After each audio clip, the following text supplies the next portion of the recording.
What is up, everybody? Welcome back to another review. Today we're taking a look at Margaret Motorray from the 2024 main line. So happy new year, everybody. This is my first video of the year and definitely planning on posting much more than I did last year. I only posted in the last few months anyway, so I think that'll be pretty easy, but I'm looking forward to posting a lot more as far as kind of mixing in the 2024 releases and the releases for this year, which should be really good. I imagine we'll be getting a poster in the upcoming month or so, so looking forward to that. That's going to be good. We're going to get a little look at everything that's coming out this year, which should be really nice.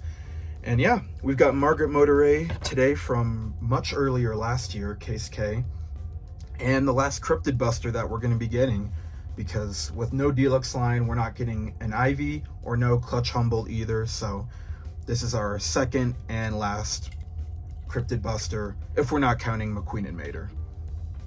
So we'll make it count. Here on the back here, we have Justin Rotoritter, we have Deputy McQueen, we have Chris Freightman, Van Campbell, Jessica Carville, and Jason Roadkey on the back here from a few other cases. Yeah, Margaret Motorray looks really nice. We'll get into that expression when we open her up, but so far, not a fan of that, but let's go ahead and let's open her up. All right, so here we have Margaret Motorray out of the package, and she looks really awesome. We only saw her in the dark, of course, for that one Cars on the Road episode, but there's a lot of detail here. And you know, the first thing I thought of looking at her for the first time was definitely Miles' Axelrod, because it's a very similar model, like a Land Rover.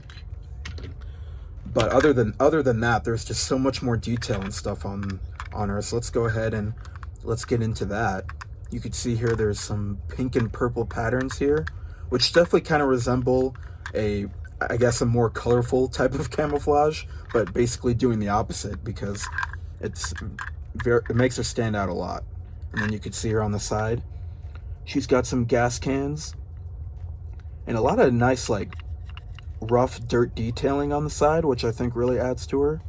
You can even kind of see it a little bit on the gas cans there.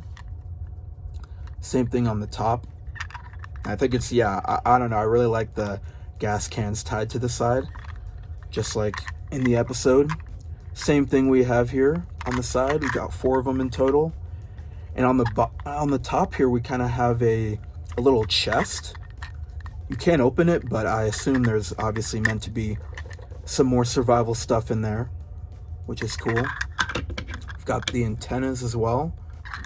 And as you can see here, it says Wayne County Cryptid Busters. That's where McQueen and Mater met them, trying to find Bigfoot. Same thing on the other side, nice little badge. Very nice detailing on that. It's really cool. And then here we have some extra lights as well, definitely fitting for the characters. We have one little one on the side there, including the headlights. But one thing I will say I do not like about Margaret is the expression, because it's just a little bit strange. Like, I could understand if it looked like it did on the card back, but it doesn't. It's not like it's not any anger, it's not a smile or anything. It's just a very strange, like, unsure, I'm keeping food in my mouth look. I don't know. Very strange to me personally, but leave me your thoughts in the comment section below if you like her or Griswold better, which we can compare the two in a second here. I also like the dirt detailing on the very front as well, on the bumper. Yeah, this is a very nice diecast for sure. The detail on her is really good. On the back here, you can see the little license plate, Grengo 2. Different from Miles', which actually has a meaning. It has the alternative energy, which I like. We'll compare those two as well. But yeah, I'm definitely more of a fan of this Land Rover over Miles. But let's go ahead and let's take a look at Margaret and Griswold together. So I definitely like Margaret a little bit more than Griswold. Just a lot more to look at on Margaret for sure. As far as like detailing, we got the gas cans, little chest, antennas. The lights are more prevalent. A lot more I don't know, the paint job is just, I don't know, a lot cooler than it is on Griswold. Griswold is aight, but there's just more accessories on Margaret, which I like. But here's a little comparison. Completely different vehicles, but yeah, both working together in that one episode, which I liked. Here's how she looks next to Miles' Axelrod. You know, I will say, she is my favorite Cryptid Buster, but I think if the Deluxe line was still around and, you know, if we got Clutch, I think he'd be my favorite. But then again, I tend to be a little bit biased when it comes to that because I'm just a big RV fan. Albert Hinkey was probably one of my favorite RV releases.